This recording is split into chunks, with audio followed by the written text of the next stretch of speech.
हंस और बातूनी कछुए की कहानी। एक जंगल के बीचों बीच एक तालाब था, जहाँ जंगल के जानवर आकर अपनी प्यास बुझाया करते थे। उस तालाब में संकट और विकट नाम के दो हंस रहते थे तथा उसी तालाब में एक कछुआ भी रहता था। कछुआ फालतू की बातें बहुत करता था, इसलिए सभी जानवरों ने उसका नाम बातूनी कछुआ रखा हुआ था। कछुए का बहुत दिनों तक साथ रहने के कारण दोनों हंसों से बड़ी अच्छी दोस्ती हो गई थी। दोनों हंस भी हमेशा उसका भला चाहते थे। हंस उस कछुए को हमेशा दूर देशों, वनों और पहाड़ों की कहानियां सुनाया करते थे, क्योंकि ये लंबी लंबी यात्राएं किया करते थे। जब सारे जीव इकट्ठा होते थे तो वे घंटों बातें किया करते थे।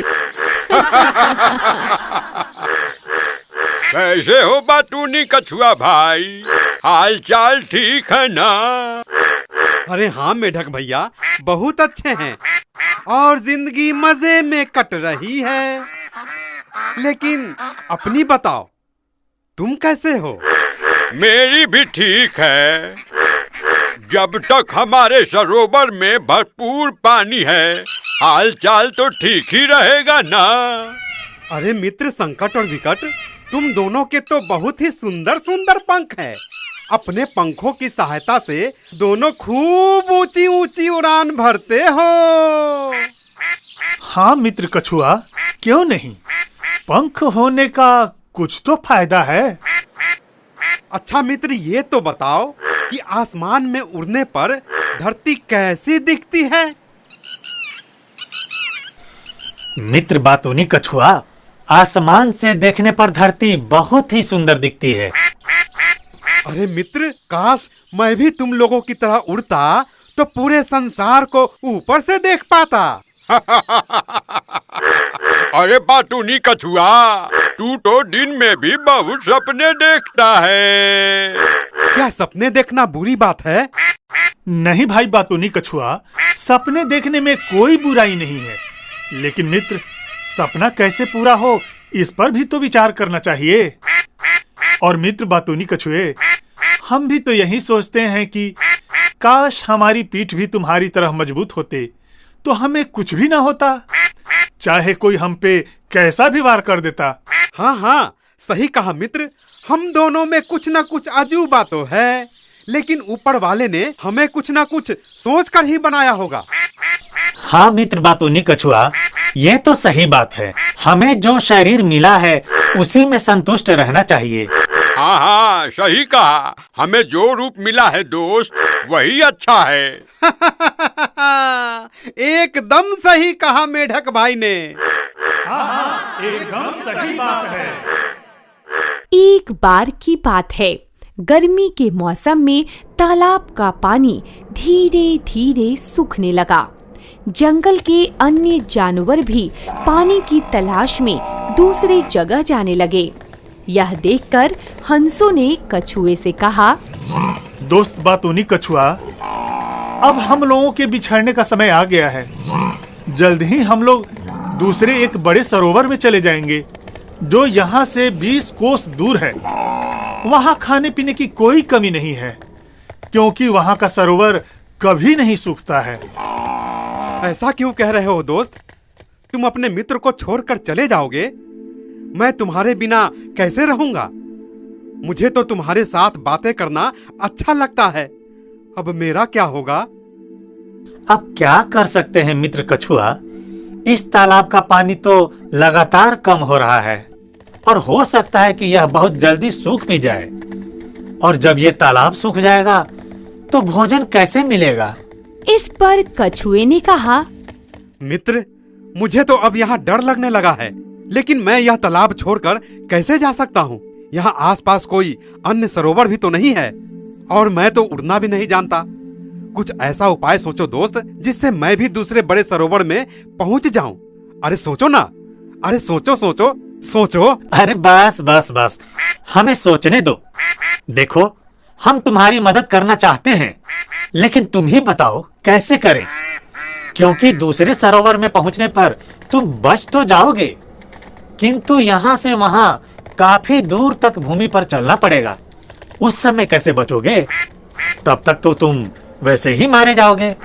अरे मित्र, मुझे एक उपाय सूझ रहा है जिससे मैं भी तुम्हारे साथ चल सकता हूँ।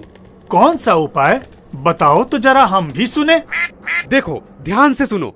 तुम दोनों एक मजबूत सी लकड़ी के दोनों छोरों को अपनी अपनी चोंच में कसकर पकड़ लेना, और मैं उस लकड़ी के बीच में अपने मुंह से पकड़कर लटक जाऊंगा। फिर तुम दोनों की सहायता से आनंद पूर्वक यहाँ से निकल ही जाऊंगा, समझे? दोनों हंस अपने दोस्त का भला चाहते थे। उन्होंने अपने दोस्त की मदद करने के लिए खूब सोचा और कहा, उपाय तो ठीक है बातूनी दोस्त, किंतु समझदार उपाय सोचने से पहले विनाश से बचने का मार्ग भी भली भांति सोचते हैं। हाँ हाँ, उपाय सोचते समय उसके दुष्परिणामों पर भी विचार कर लेना अच्छा होता है। दोस्त, तुम तो बहुत बातूनी हो और हर बात का जवाब देना चाहते हो। जिस समय हम तुम्हें आकाश मार्ग से ले चलेंगे तो नीचे से लोग तुम्हें अवश्य देखेंगे और आश्चर्य करेंगे। कुछ लोग तो खिल्ली भी उड़ाएंगे। ऐसे समय में भी यदि तुम शांत भाव से उनकी बातें सुनते रहे तो ठीक है, परंतु अगर तुमने उनमें से किसी की बात का भी उत्तर देने का प्रयास किया तो यह तुम्हारे लिए बहुत घातक होगा। इसलिए बेहतर है कि तुम यहीं रहो। यह सुनकर कछुआ बोला, क्या तुम दोनों ने मुझे इतना मूर्ख समझ लिया है कि मैं उन लोगों की बातों में आकर यूं ही अपने प्राण गंवा दूंगा? कोई कुछ भी क्यों ना कहता रहे, मैं तो जुबान खोलने वाला नहीं, और जब मैं अपनी जुबान ही नहीं खोलूंगा तो गिरने का तो कोई प्रश्न ही पैदा नहीं होता। हंसों ने उसे इस प्रकार आश्वस्त देखा तो उसे ले जाने के लिए तैयार हो गए। संकट हंस पास की झाड़ियों में जाता है और थोड़ी ही देर में एक सूखी डाली लाता है।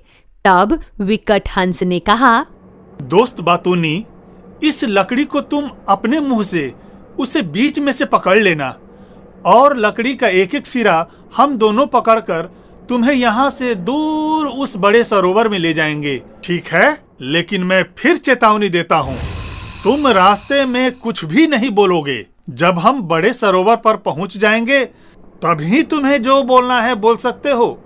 हाँ हाँ दोस्त, मुझ पर भरोसा करो, तुमने जैसा कहा है वैसा ही करूंगा।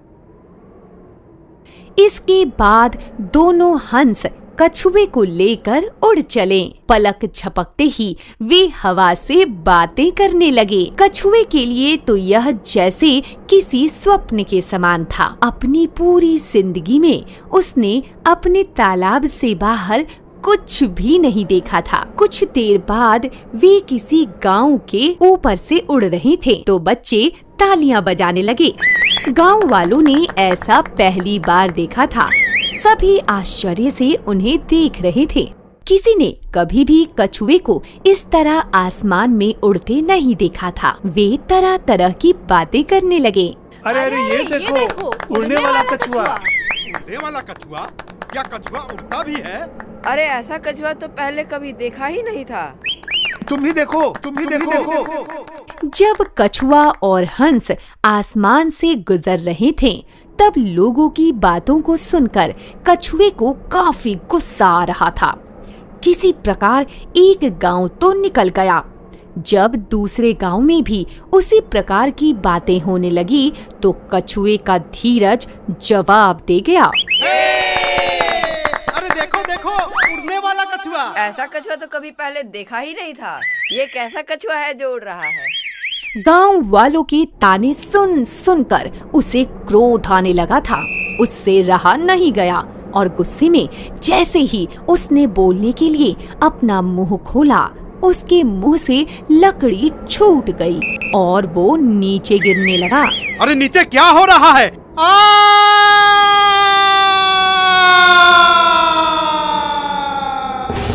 ऊंचाई से नीचे एक बड़े पत्थर पर गिरने की वजह से बातूनी कछुए की मृत्यु हो गई।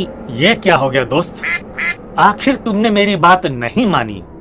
मेरे लाख समझाने पर भी तुमने अपना मुंह बंद नहीं रखा और फिर वही गलती की। ठीक ही कहा गया है कि हमें बिना वजह और बिना मतलब के कुछ भी नहीं बोलना चाहिए। हमेशा उचित समय आने पर ही बोलना चाहिए। ऐसा नहीं करने से हमारा ही नुकसान होता है, जैसा कि हमारे प्रिय मित्र बातूनी कछुए का हुआ। काश मित्र कछुआ ने हमारी बात मानी होती और ऐसी मूर्खता न करता तो अभी हमारे साथ होता।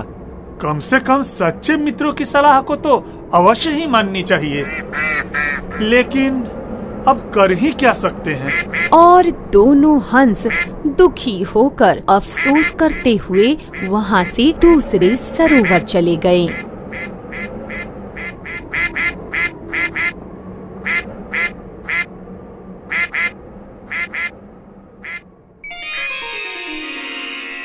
हेलो दोस्तों, आपको हमारी वीडियो कैसी लगी हमें कमेंट करके जरूर बताइए।